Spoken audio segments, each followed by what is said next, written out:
Bonjour, j'aimerais aujourd'hui vous montrer comment créer un diaporama grâce à YouTube. D'abord, on doit aller sur la page de mise en ligne de YouTube, qui est ici en bleu. Si on essaie de se connecter directement sur le site YouTube avec son code utilisateur et mot de passe, on risque de ne pas avoir accès à l'outil créé de diaporama. Donc, cliquez sur le lien juste ici. Par la suite, vous devez entrer votre adresse courriel ainsi que votre mot de passe. Lorsque vous arrivez sur la page où vous voyez Diaporama créé, on a tout simplement à cliquer sur le bouton Créer. On nous demande maintenant de sélectionner des photos pour le diaporama. J'en avais déjà sélectionné quelques-unes, mais disons que j'en avais pas. J'irai ici cliquer sur Téléverser les photos. Et puis je peux glisser les photos à l'endroit du centre tout simplement. Donc, je pourrais même descendre ma fenêtre, prendre une photo qui est sur mon bureau, la faire glisser, et elle va se téléverser. Il faut mettre une quinzaine de secondes par photo. C'est le X, c'est un petit peu long. Voilà, j'ai une photo qui a été mise sur mon gestionnaire de vidéo. Je vais en ajouter une autre. Je peux encore cliquer sur le bouton Ajouter des photos. Je vais tout simplement aller téléverser une autre photo. Puis je pourrais mettre le nom de mon album présentement. Par défaut, il y a le nom de la date, là, mais il pourrait s'appeler autre chose. Je pourrais aussi, au lieu de glisser-déposer, je peux cliquer ici sur sélectionner des photos de votre ordinateur et je peux aller donc me promener à l'intérieur de mon ordinateur pour trouver un autre fichier d'image. Donc lorsque j'ai suffisamment de photos dans mon album, je clique sur Suivant. Automatiquement, notre diaporama part. Donc, on voit qu'il y a déjà des transitions entre les trois images.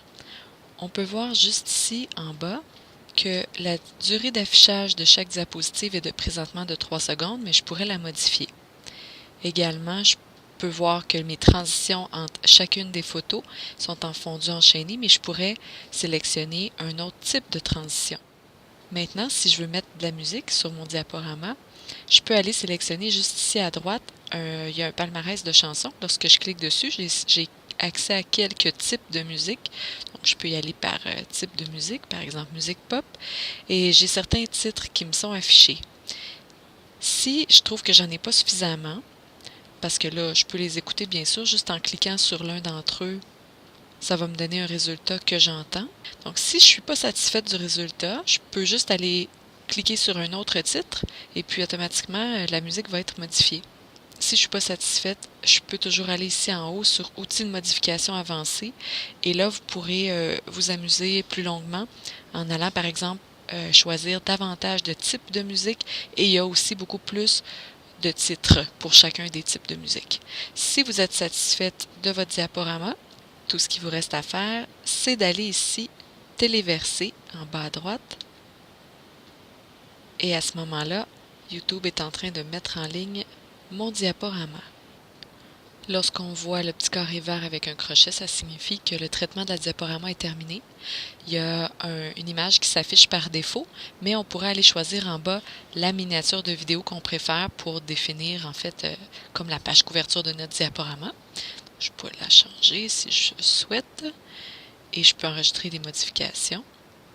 Donc voilà, ça s'est changé. Je peux modifier le titre, lui mettre une description et je vois ici l'adresse internet YouTube où va être disponible notre vidéo. Parce que ça devient comme une vidéo en fait. Lorsque ça c'est fait, je vois en fait que la confidentialité est juste ici à droite. Présentement, elle est publique. Je pourrais la mettre privée. Par contre, il ne faut pas oublier que si je la mets privée, je ne permets pas aux gens d'y avoir accès. Alors, assurez-vous d'avoir les autorisations de publication de toutes les personnes qui sont sur votre diaporama. Lorsque c'est fait, je peux aller cliquer sur mon diaporama.